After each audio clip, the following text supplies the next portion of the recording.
Graça e paz, irmãos e irmãs. Hoje eu estou iniciando uma nova série, uma série sobre discipulado cristão. É muito importante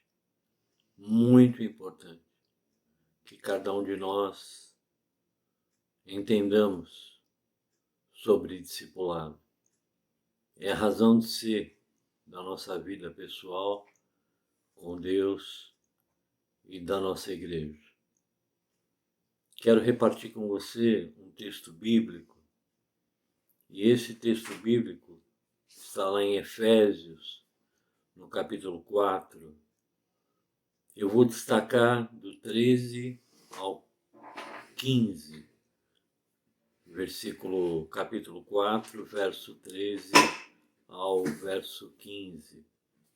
Mas só lendo 2 anos anteriores, assim ele designou alguns apóstolos, outros para profetas, outros para evangelistas e outros para pastores e mestres, com o propósito de aperfeiçoar os santos para a obra do ministério, para que o corpo de Cristo seja edificado, até que todos alcancemos a unidade e cheguemos à maturidade, atingindo a medida da estatura da plenitude de Cristo. Veja bem,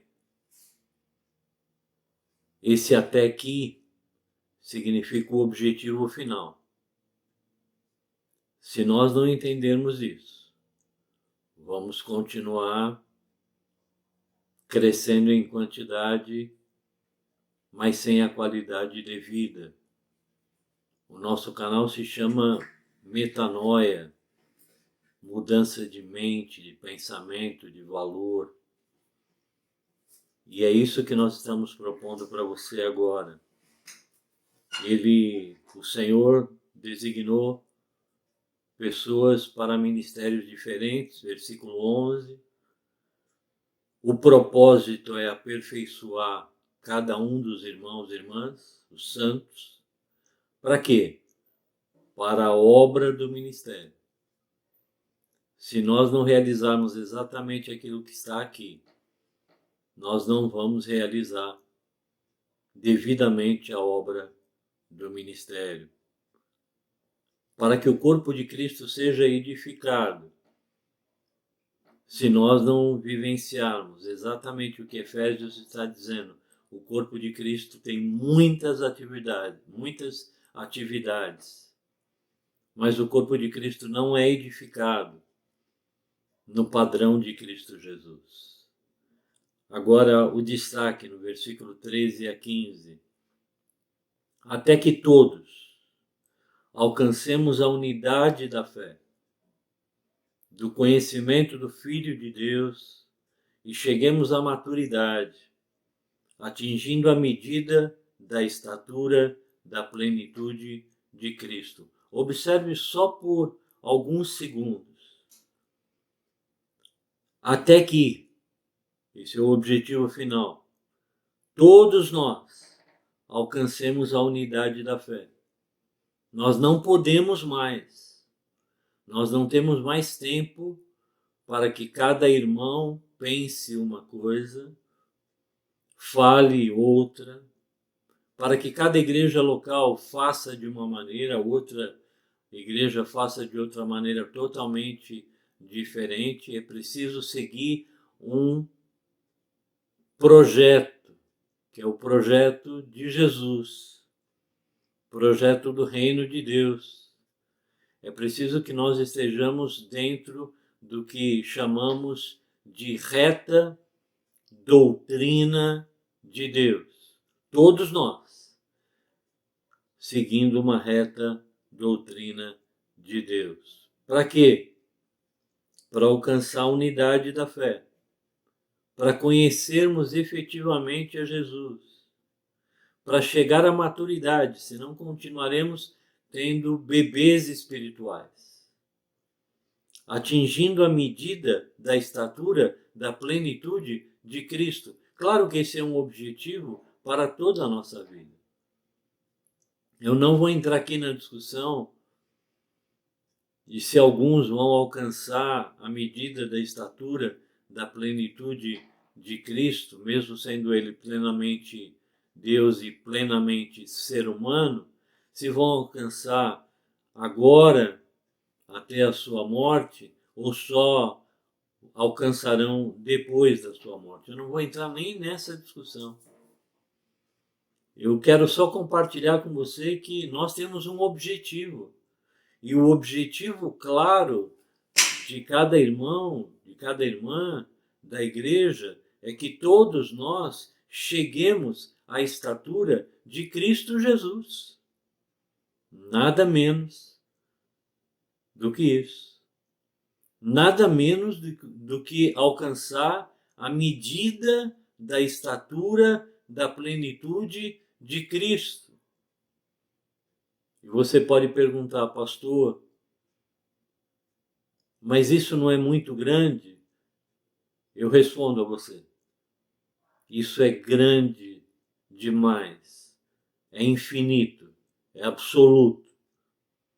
Portanto, se é grande demais, é infinito e absoluto, temos que começar já a trabalhar nessa direção.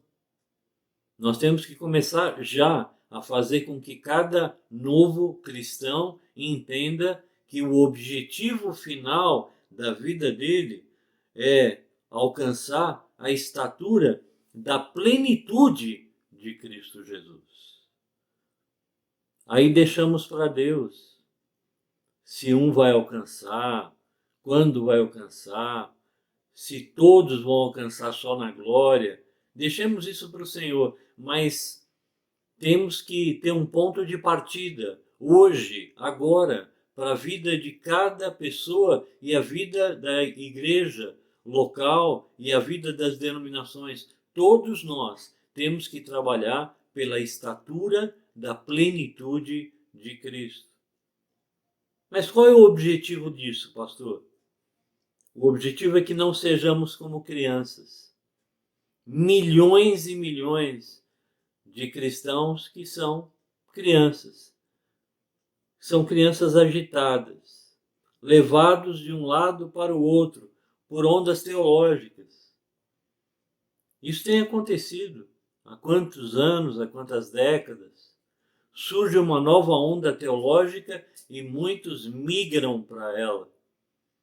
Surge um novo livro muito vendido e todos então seguem a orientação desse livro porque esse é o livro do momento e acabam então definindo esse como o modelo da sua igreja local. Pastores, esse acaba sendo, você comprou um livro de uma igreja com propósitos, por exemplo, uma igreja abençoada, uma igreja que tem discipulado, uma igreja que capacita, uma igreja que faz ação social, ou seja, são vários aspectos daquilo que está na pessoa de Jesus Cristo, mas o que nós fazemos é pegar uma pequena porção e fazemos disso um plano de igreja. Pastores, o objetivo que a Bíblia coloca, colegas, irmãos, irmãs, pastores e pastoras, o objetivo final é que não sejamos como crianças, levados de um lado para o outro por ondas teológicas ou por ventos de doutrina, pode estar na sua Bíblia. Nem jogados de cá para lá por todo o vento de doutrina e pela malícia de certas pessoas que induzem ao erro, induzem os incautos ao erro. Querido, chega, querida, chega, pastor, pastora, chega. Você tem que seguir a palavra do Senhor, o modelo que Jesus nos deixou, a vida dele é o modelo, o que ele falou é o modelo, o que ele fez é o modelo, e nós temos que caminhar para ser como ele, sermos como ele. Longe disso, versículo 15, seguindo a verdade em amor, cresçamos em tudo naquele que é a cabeça, Cristo Jesus. Aí nós temos um outro modelo muito especial, seguindo a verdade. Não é uma verdade, não é uma onda teológica, não é um livro, seguindo a verdade. Jesus é a verdade. Ele diz: eu sou o caminho, a verdade e a vida. Seguindo a verdade em amor. E a Bíblia diz que Deus é amor. Então nós temos que juntar seguir a verdade, que é Jesus Cristo, seguir ao amor de Jesus Cristo, ao amor de Deus Pai, ao amor do Deus Espírito, e juntando seguir a verdade, seguir o amor, prossigamos para que possamos alcançar esse objetivo e cresçamos em tudo naquele que é a cabeça, Cristo Jesus. Inaugurando essa série sobre discipulado, então eu digo a vocês algumas verdades que poderão fazer uma reforma na reforma. Devem fazer uma reforma na reforma, porque se nós não reformarmos a igreja, porque a igreja reformada é uma igreja sempre reformando, ou nós fazemos uma nova reforma, ou uma igreja que volta ao modelo de Cristo Jesus, ou estaremos perdidos por completo, nos entusiasmando com números e nos gabando como líderes, como pastores, dizendo: na minha igreja tem tantos ministérios, o meu ministério tem milhões de membros, e nós vamos seguir nisso. Mas vamos chegar diante de Deus e isso vai desagradá-lo. Portanto, eu quero dizer a você, o ser humano sem Deus está aprisionado pelo pecado e destinado à morte. Isso é o ponto da reta doutrina. O ser humano com Deus está livre, sem Deus está aprisionado pelo pecado e pela morte. Precisamos ser livres da lei do pecado e da morte, de uma lei que opera no nosso interior desde Adão, que é uma lei que me impulsiona para o pecado. Queridos, Jesus Cristo veio ao mundo para salvar o ser humano do pecado e da ausência de sentido da vida. De nada adianta fazer parte do rol dos cristãos de um país quando nós olhamos para esse rol e vemos que esses irmãos e irmãs fazem parte do rol de uma denominação A ou B, mas se constituem como cristãos e estão com ausência de sentido de vida. Ora, se eles estão sentindo ausência de sentido da vida, é porque de fato eles não encontraram Jesus. É claro que nós encontramos a Jesus e nós temos problemas. É claro que sim. Mas o sentido maior de estar aqui, de estar vivo, de pertencer ao corpo de Cristo, nos motiva a sermos humanos com razão para viver.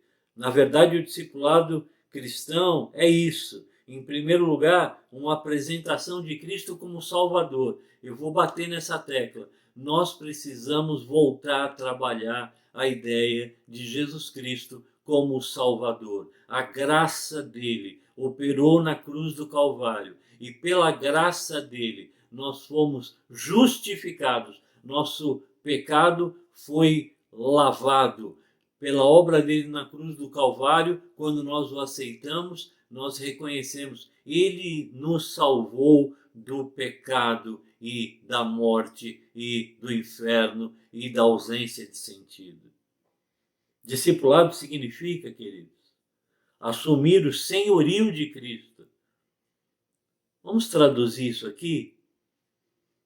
Significa que agora, quando você o aceitou, ele é o Senhor sobre a sua vida e você é servo dele. Ele te trata como filho, sim, ele te ama, ele te cuida, ele zela por você, mas preste atenção numa coisa, ele é o Senhor, é ele quem determina, é ele quem governa, é ele quem inspira, é ele quem motiva, é ele quem dá a diretriz, ele é o Senhor, não mais você. Se você aceitou a Jesus como Senhor e Salvador, agora você disse: Jesus Cristo é o Senhor da minha vida. Ele manda, eu obedeço.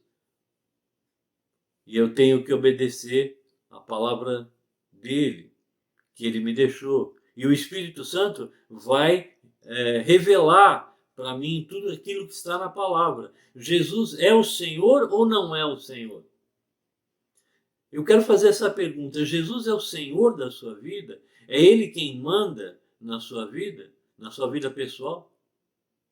É Ele quem manda no seu casamento? É Ele quem manda no seu relacionamento com os filhos? É Ele quem manda em toda a circunstância do seu relacionamento familiar? É Ele quem manda? É Ele quem manda e dirige você no campo dos estudos e você vai estudar uma determinada matéria para servi-lo como uma testemunha num determinado ofício ou em outro ofício, mas você entendeu que é ele quem manda, você vai para esse ofício e esse ofício você o assume como ponto missionário. Eu vou me tornar um dentista e esse dentista será uma testemunha para os seus pacientes. Claro, não na hora que estiver fazendo a intervenção, mas você vai preparar tudo no seu consultório para que o nome de Cristo seja exaltado. Primeiro a sua vida vai exaltá-lo. E depois também materiais que você vai distribuir. É Ele quem manda no seu estudo, é Ele quem manda no seu trabalho, é Ele quem governa o seu lazer, ou Jesus não é o Senhor? Porque se Ele não for o Senhor, se Ele não for o primeiro, eu disse em outra ministração, Ele não é mais nada. Se Ele não for o motivo do seu existir, então Ele não é mais nada. Você só está cumprindo um cerimonial religioso, cantando lindas canções, com lindos grupos de louvor ou grupos de cânticos espirituais, e as pessoas te tratam bem numa comunidade e você se dá bem com elas. Isso tudo é maravilhoso, não há nenhum problema nisso. Uma das coisas que nos faz pertencer a uma comunidade é ser acolhido por essa comunidade. Ótimo! Agora, é Jesus quem governa? É Jesus quem manda em todo o âmbito pessoal? É Jesus quem manda na família, no estudo, no trabalho, no lazer? É Jesus quem manda na denominação? Ou a denominação, os líderes dizem assim: não, nossa tradição não é exatamente essa. Nossa tradição não reconhece esse negócio de discipulado. Nossa tradição reconhece educação cristã, mas esse negócio de discipulado eu nunca ouvi dizer.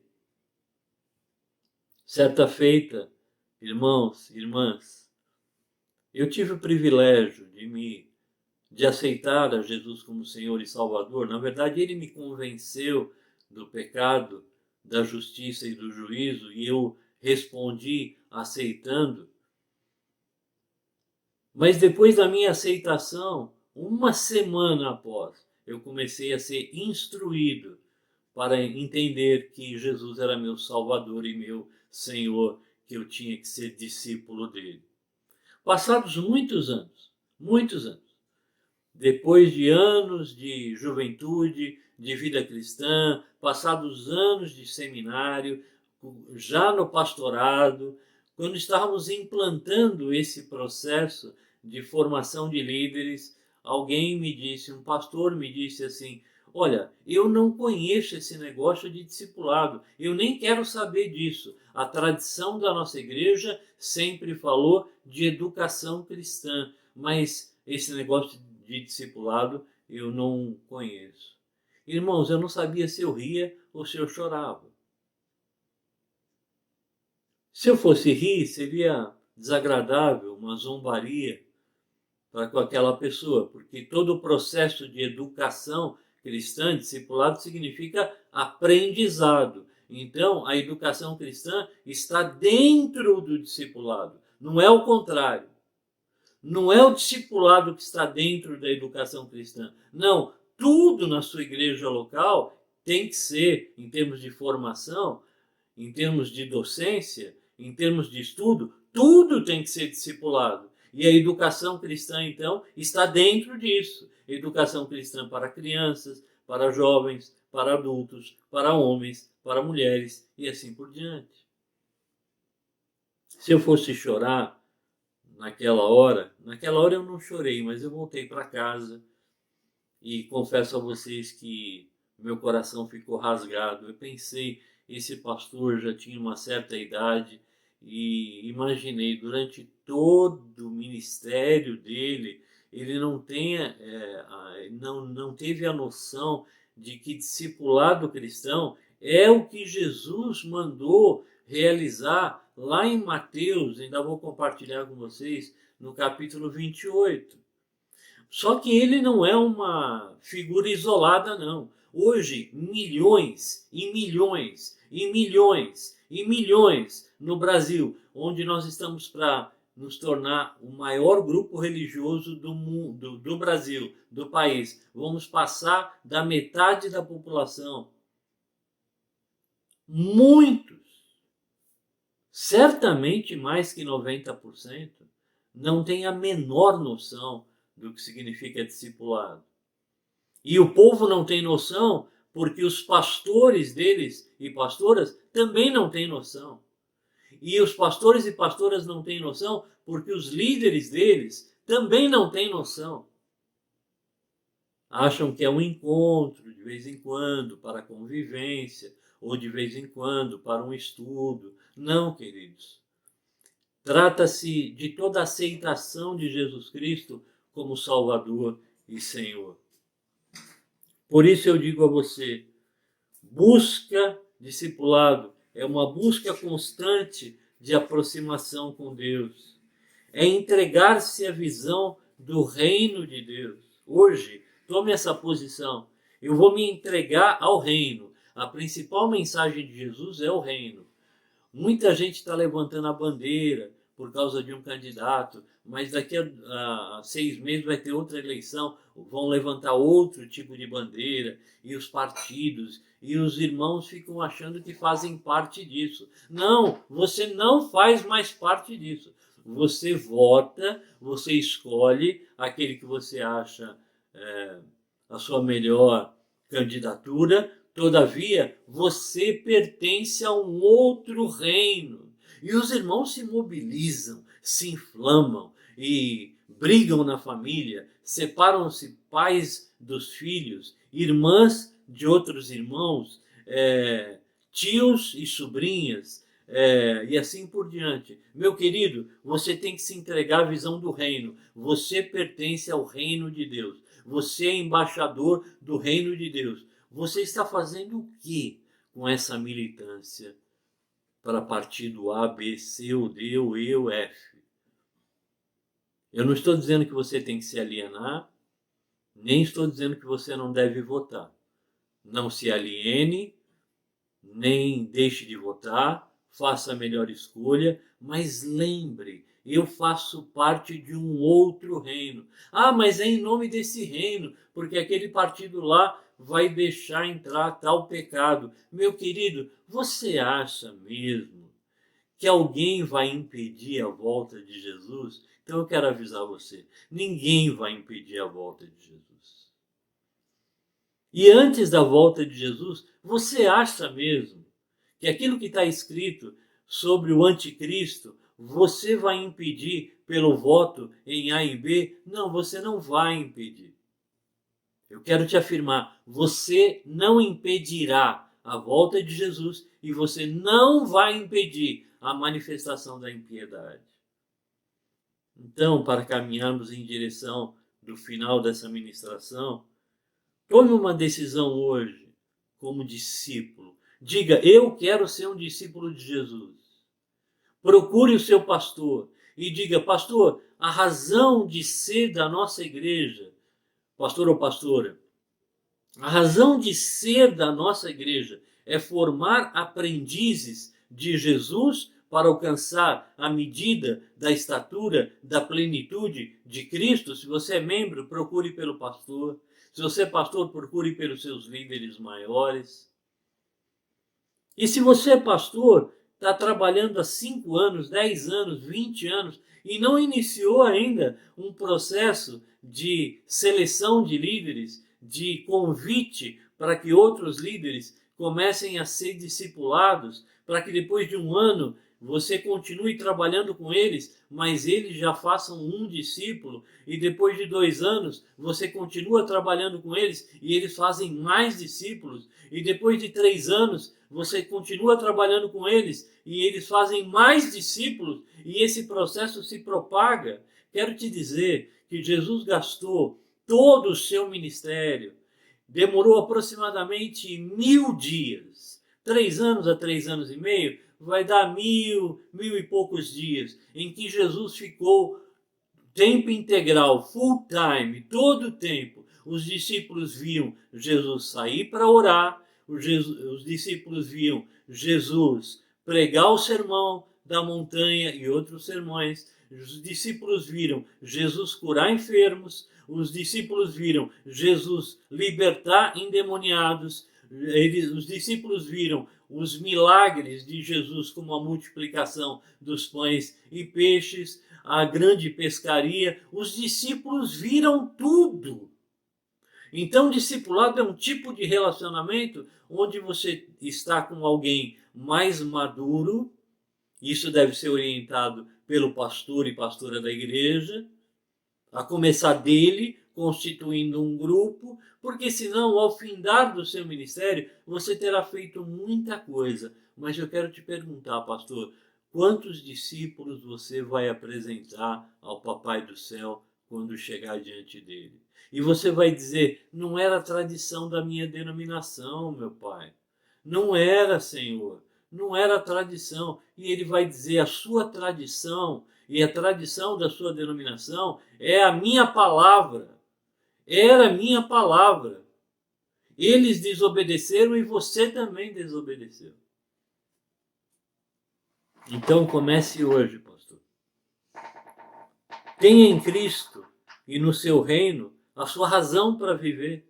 Seja aprendiz de Cristo e tenha no seu reino a razão para viver. A razão do meu viver, depois da minha conversão, 1 semana depois, eu estava salvo do pecado agora, eu estava justificado, eu estava salvo, eu iria entrar num processo de santificação, mas meu discipulador começou a dizer, a razão do seu viver é Cristo Jesus, e a partir daí, a razão do meu viver se tornou Cristo Jesus, hoje para mim, hoje, anos depois, quase já partindo para a glória. Eu digo, o meu viver é Cristo. Para mim, viver é Cristo e morrer é lucro. Às vezes eu estou com muita dor, minha esposa, com muito zelo e carinho, diz, por que você não deixa de fazer essa ministração no WhatsApp, ou para o blog, ou agora no YouTube? E eu digo a ela, eu não posso deixar. Só o dia que Deus me tirar o fôlego. Porque a razão do meu viver é Cristo. Vai com dor ou sem dor. Se você pensar nos grandes homens de Deus ao longo da história, os apóstolos, Jesus na cruz do Calvário, os apóstolos depois, e ao longo da história desses 2000 anos. Se você voltar na história de Israel, os homens de Deus, os profetas que foram assassinados pelo projeto do reino de Deus em Israel, você vai dizer, a razão do meu viver é Cristo. Faça disso um aprendizado de vida, que inclui teoria e prática. Não há discipulado sem teoria. Teoria, qual teoria, pastor? Bíblia. Prática.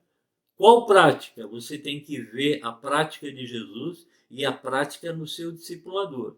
Eu tenho essa alegria de dizer, cometi erros, acertos e erros, mas uma coisa que todos os meus discípulos viram, uma coisa que é certa para mim, é que todos eles, desde o primeiro, em 1986, chamado Celso, eles viram que o meu desejo, o meu anseio, apesar de contradições que nós sofremos ao longo do caminho, mas todos eles terão que testemunhar diante do tribunal de Deus e eles dirão: nós não podemos negar que havia nele um anseio de ser a imagem e semelhança de Jesus.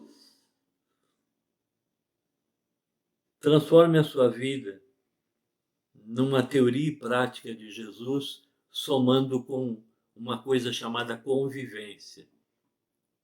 Como Jesus nos deixou um exemplo de convivência de aproximadamente 1000 dias, manhã, tarde e noite e madrugada, que eles dormiam todos próximos ali, uns dos outros, pense nisso, não há discipulado com menos de 1000 dias. Se Jesus, o Filho de Deus, o Santo, discipulou por 1000 dias e mesmo assim ele não atingiu na totalidade o coração deles, que diremos nós? Eu precisarei gastar, se fosse fazer essa conta, não ia dar certo não. Porque se ele gastou 3 e eles afinaram na hora da cruz do Calvário, negaram na hora da cruz, outros foram para Emaús, eu precisaria de 300 milhões de anos. Mas como isso não é possível, tome os 3 anos como um parâmetro, 3, 4, mas é possível. Fique com aqueles seus mais próximos, porque eles vão te ajudar a pastorear a igreja. E eles vão ajudar você nos ministérios da igreja. Eles vão ajudar você a cumprir Efésios. Para que todos na igreja não sejam mais meninos, mas caminhem para a plenitude de Cristo. Eu quero encerrar dizendo algumas verdades para você rápidas. Tenha como propósito o resgate da vida pessoal e familiar. Tenha como propósito o resgate da vida da igreja, o resgate da vida eclesiástica. Sua igreja precisa se adequar ao discipulado de Jesus. Tenha como resgate a obra social, tenha como parâmetro, como objetivo, a obra social, para que nós demonstremos para as pessoas o amor que temos por elas ou não. Se ela está abatida, caída à beira do caminho, e você vai dizer, como recentemente eu ouvi, de irmãos que eu amo, e irmãos que não estão mal intencionados, só estão mal instruídos. Eles estão mal instruídos. Eles disseram para mim o seguinte: nós temos a intenção de fazer. O problema é que agora não dá para fazer. Então nós vamos, por enquanto, ficar no campo da intencionalidade. Eu entendo a boa intenção desse grupo, mas eles estão completamente errados, porque quando você olha alguém que está caído à beira do caminho, não dá para chegar e dizer: ô cidadão, fica aí caído à beira do caminho, eu vou embora, daqui uma semana eu volto, daqui um mês eu volto. Esse homem poderia morrer ali. O bom samaritano passou e fez o seguinte: ele recolheu, fez a obra social, acolheu, levou lá para uma hospedaria e depois da hospedaria pagou as despesas e ainda pagou por alguma despesa extra, porque é necessário fazer a obra social, mas ela tem que estar dentro do discipulado. Discipulado não é um programa de igreja, é um programa bíblico de Jesus. É o único modelo que ele deixou. Em 3 anos, o único modelo que Jesus deixou foi o discipulado. Eu pergunto agora, pastores, presidentes, bispos, irmãos, irmãs, vocês estão fazendo o que Jesus deixou? Ele só deixou um modelo. Ah, não, mas nós temos a tradição A, B, C, vou repetir isso, D, E, F, pode ir o alfabeto inteiro. Nós temos essa tradição. Não estou perguntando isso. Não estou perguntando se você tem a tradição A ou B, eu estou perguntando se você está fazendo aquilo que Jesus mandou fazer. Porque se você está fazendo, ótimo. Se você não está fazendo, se aprume, se acerte, porque você vai prestar conta para Deus. Ah, mas minha igreja tem 50 mil membros. O que esse pastor vai falar?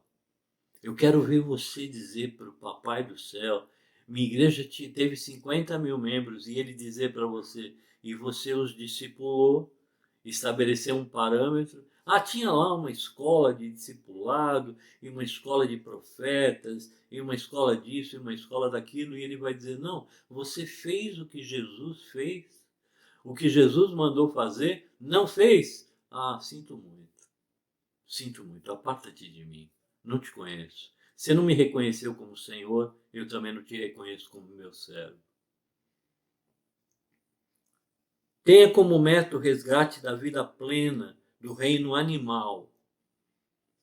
Discipulado é uma preocupação com o universo, com o reino animal, com o reino vegetal, com o reino mineral. Ah, mas tem ONG fazendo isso. Não importa se tem ONG fazendo isso. Nós é que temos que fazer isso. Isso é discipulado. Nós temos que cuidar do universo, do planeta. Por enquanto do planeta. Um dia, junto com o Pai, cuidaremos de todo o universo. É o resgate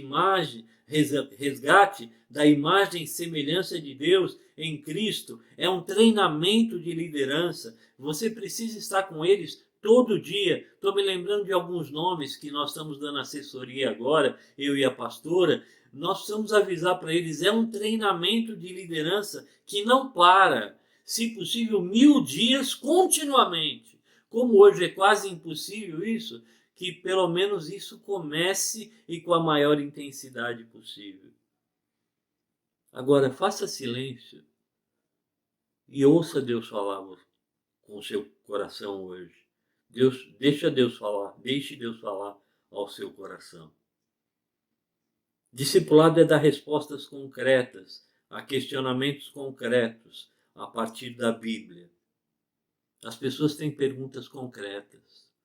Só um discípulo de Jesus pode dar respostas concretas. Lembram de Jesus?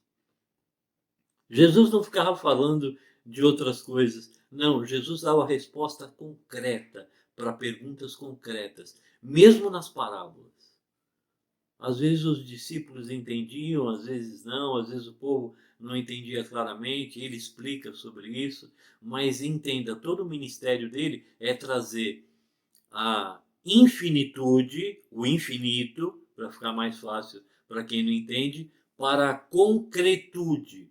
Tá bem? Para você que está começando, ele trouxe o infinito, o céu, e ele trouxe aqui para a terra, a concretude. Ele fez o que ele ensinou no Pai Nosso. Venha o teu reino, seja feita a tua vontade, assim na terra como é no céu.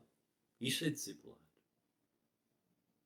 Discipulado é um silêncio para escutar a voz de Deus, dar respostas concretas a perguntas concretas, é a exaltação da pessoa de Cristo, é mais do que uma mudança de roupa, de estereótipos comportamentais, muito embora seja inquestionável que eles aconteçam, porque quando uma pessoa se converte, o Espírito Santo vai colocando nela uma nova mente, um novo coração, um novo pensamento, e vai dizendo, olha, isso aqui não se adequa ao reino de Deus, ao reino de Jesus. Não é preciso ninguém dizer, não é preciso nenhuma igreja dizer. Quando a pessoa se converte, Jesus muda o coração, muda a mente, metanoia, e aí a roupa muda, o comportamento muda. Não para ficar um monte de gente chata, não é isso não. Mas o Espírito Santo vai fazer as adequações, vai mudar a mente, vai mudar o pensamento, vai mudar os valores, vai mudar as ações concretamente. Para encerrar, a busca de imitação de Cristo é discipulado. Me lembro de Thomas Kempis. Então leia. Imitação de Cristo. Discipulado é busca da imitação de Cristo para o louvor e glória de Deus Pai, Filho e Espírito Santo. Convivência, acompanhamento teórico e prático por um período de pelo menos 1000 dias. Mas enquanto isso, eles já vão crescendo e já vão realizando o seu trabalho e nós vamos devolver à Igreja Mundial, antes da volta de Jesus, a Igreja do Senhor Jesus, no mundo inteiro, a Igreja no planeta Terra, nós vamos devolver à Igreja do Senhor Jesus no planeta Terra o modelo que Jesus deixou. Nós vamos fazer isso. Eu vou orar por vocês agora. Senhor, abençoe cada irmão e irmã, cada pastor e pastora, cada líder, cada presidente, bispo, apóstolo. E faça com que, Senhor, eles hoje, exatamente hoje, digam: chega, fizemos tudo isso que fizemos, Deus nos abençoou, a sua graça nos abençoou, alcançamos metas que nós nem merecíamos e não merecemos, mas a partir de hoje nós vamos nos adequar, membros, pastores, pastoras, missionários, missionárias, presidentes, bispos, apóstolos, nós vamos nos adequar tão somente ao modelo de Jesus e vamos ser discípulos e discipuladores para a honra e glória do Senhor Jesus. Amém. Aleluia. Glória a Deus. Deus te abençoe. Se você gostou, deixe o seu like. Aliás, deixe o seu like. Deixe o seu like. Você não ouviu tudo, mas depois você pode ouvir. Deixe o seu like para que nós alcancemos. Tenho o objetivo de alcançar o máximo de pessoas. Deixe o seu like. Por favor, não esqueça isso. Deixe o seu like e compartilhe. Por favor, corra a compartilhar com outras pessoas. Agora tem uma última tarefa. Deixe o seu like, compartilhe e faça uma coisa. Se você é membro de igreja, fale com o seu pastor. Se você é pastor, pastora, tome uma posição. Fala: olha, já estou aqui há 10 anos, 15 anos, mas está faltando alguma coisa e eu preciso seguir estritamente o modelo de Jesus. E se você é presidente de uma igreja, é bispo, é apóstolo, diga: é agora. Metas de 5 mil, 10 mil, 50 mil nós já alcançamos. Agora nós temos que nos tornar uma igreja de qualidade, idêntica a Jesus. A imagem e semelhança de Jesus. Eu preciso disso, do seu like, da sua divulgação e da sua decisão. Vou me tornar discípulo de Jesus e vou influenciar outras pessoas para serem discípulos de Jesus. Deus te abençoe. Baruch Adonai. Fique na paz do Senhor. Louvado seja o Senhor. Amém.